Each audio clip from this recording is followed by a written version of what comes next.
Praise God. Praise the living Jesus. Praise the living Jesus. Orúkọ mi ni Evangelist Oni. Ohun kan ló wá fún mi ní ọ̀sán yìí ní on the 11 June 2023. Mo bí wà lórílẹ̀-èdè Nàìjíríà. Ẹ ká gbàdúrà sí Ọlọ́run, sí Jésù Olùgbàlà, kí ìṣẹ̀lẹ̀ aburú má wọ orílẹ̀-èdè Nàìjíríà, kí ogun má wọ ìlú yìí. Ẹ ká gbàdúrà yẹn dáadáa. Ìjọba tó wọlé yìí, àwọn kan ń gbìmọ̀, wọn ò fẹ́ jẹ́ kí ìjọba yẹn kó ní àtúnṣe. Wọ́n gbìmọ̀ láti kógun wọ orílẹ̀-èdè yìí. Ẹ ká gbàdúrà dáadáa, Christian, Muslim, kí Ọlọ́run kó má jẹ́ kógun wọ orílẹ̀-èdè yìí, kí ìṣẹ̀lẹ̀ búburú má ṣe ṣẹlẹ̀ orílẹ̀-èdè Nàìjíríà.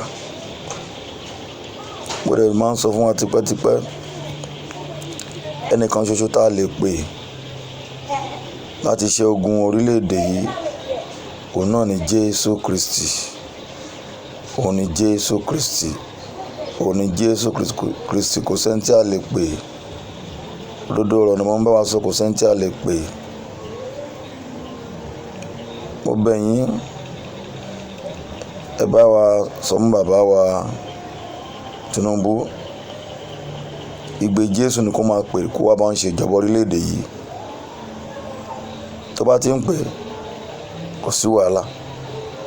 Tó ló sọ nínú ìwé Revelation 1:5 yẹn, ó lóun ní Prince of Peace, ọba àlàáfíà. Òun nìkan ṣe ló lè mú ìjọba bá orílẹ̀-èdè kó orílẹ̀-èdè. Jésù nìkan ni, kì í ṣe ẹni téèyàn ń kọ̀ sílẹ̀. Bẹ́ẹ̀ ni, kì í ṣe ẹni téèyàn ń kọ̀ sílẹ̀. Kò ṣeé yọ kúrò nínú ìjọba. Kò ṣeé yọ kúrò nínú ayé ènìyàn. Téèyàn bá yọ Jésù kúrò nínú ayé rẹ̀, ó ti di òfo. Téèyàn bá yọ Jésù kúrò nínú ayé rẹ̀, ó ti di asán. Téèyàn bá ti yọ Jésù kúrò nínú ayé rẹ̀, ẹni yẹn dàbí òkú ènìyàn tí ń rìn nínú ayé. Òdodo mo ń sọ fún yín. Ìjọba tó ṣẹ̀ wọlé yìí, ìgbé Jésù gbúrò kúrò nínú ìjọba yín, pé kó wá bá ń ṣèjọba. Ìgbé Jésù Kristi kò gbúrò kúrò nínú ilé ẹnì kọ̀ọ̀kan. Ẹ jẹ́ ká gbàdúrà fún orílẹ̀-èdè yìí. Àwa ìránṣẹ́ Ọlọ́run, àwọn àfáà, ká gbàdúrà.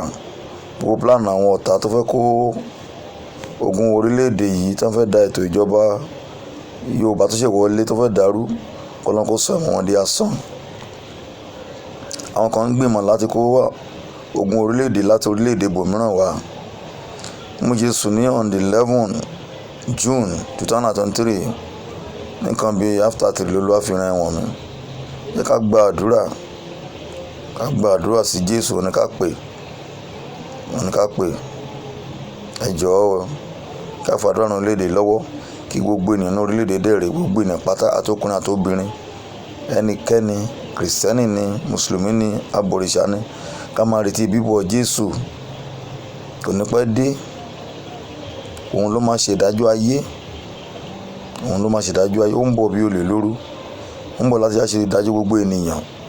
Ó fẹ́ gbọ́, ó fẹ́ gbọ́. Jésù ń bọ̀ wá. Ó ń bọ̀. Ó ń bọ̀. Àlàáfíà fún yín. Jésù Kristi Olúwa wa. Àmín.